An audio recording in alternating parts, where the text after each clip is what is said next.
The standard poaching here is purely meat poaching. We don't battle with rifle poaching. We have very little, if any, elephant poaching, but the bushmeat trade is our major challenge.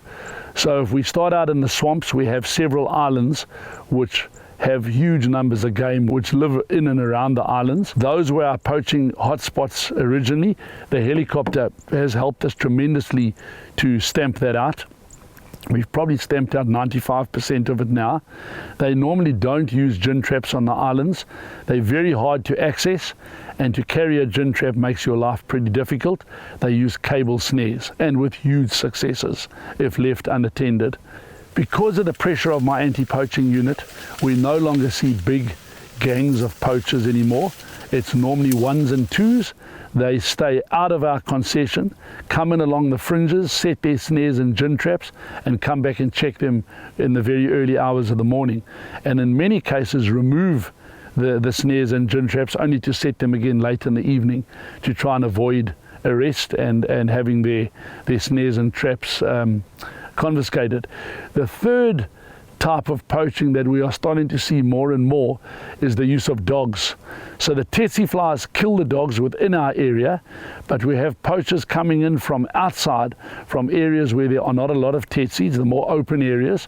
They come in with headlamps at night and they hunt the forests, and they hunt for the little Sunni, blue duiker and red duiker with incredible success. Before we cottoned onto it, we found guys with close to 100 Sunni and blue duiker, which they'd managed to kill over a couple of days. So that's a new challenge we're dealing with. We've met it by using silent electric bikes now, and we have night patrols, and we're having good success in reducing, if not stamping it out. Some of the other challenges that we have faced in the area and in the region in the past, the one is charcoal production. Mozambique has a huge appetite for charcoal. They make it out of hardwood, so it's really good quality charcoal, but absolutely devastating on the environment. We've totally stamped out charcoal production within Coutada 11, but over our borders it's rampant. A lot of deforestation takes place there. Another one is logging. We have some really good quality timber here, pod mahogany, panga panga, partridge wood, kiat. In the early days there were illegal loggers that came in that fell these beautiful big old 150, 200, 250-year-old trees, and they would actually cut the planks by hand. No chainsaws, so it was silent, but I'm happy to say we've totally stamped that out. And the government has also taken a much harder stand on illegal logging in our region here. So that's been limited with the support of government as well. We use a couple of different methods in our anti-poaching. Initially, we used little fixed wing to patrol with, and they certainly helped. Gave us an eye in the sky, but what they didn't enable us to do was to deploy people. We used this little Robinson 22 and a 44, which enables us to deploy people to the remote areas like the islands.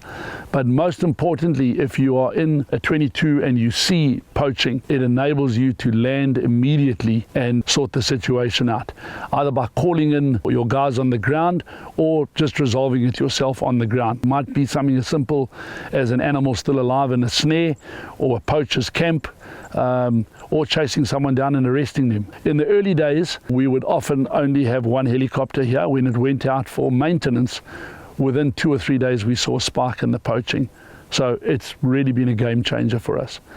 We then have a motorized unit that are on motorcycles. They will either do a daily patrol where they go out early in the morning and come back in the evening, or they'll do a couple of days out in the field where they carry their tents, set up a temporary base and operate within that area. And they've also been highly effective. They work very well with the helicopter. When we decide we have a threat in an area, we put the helicopter overhead and the guys underneath with their bikes in radio communications, and very little escapes us then.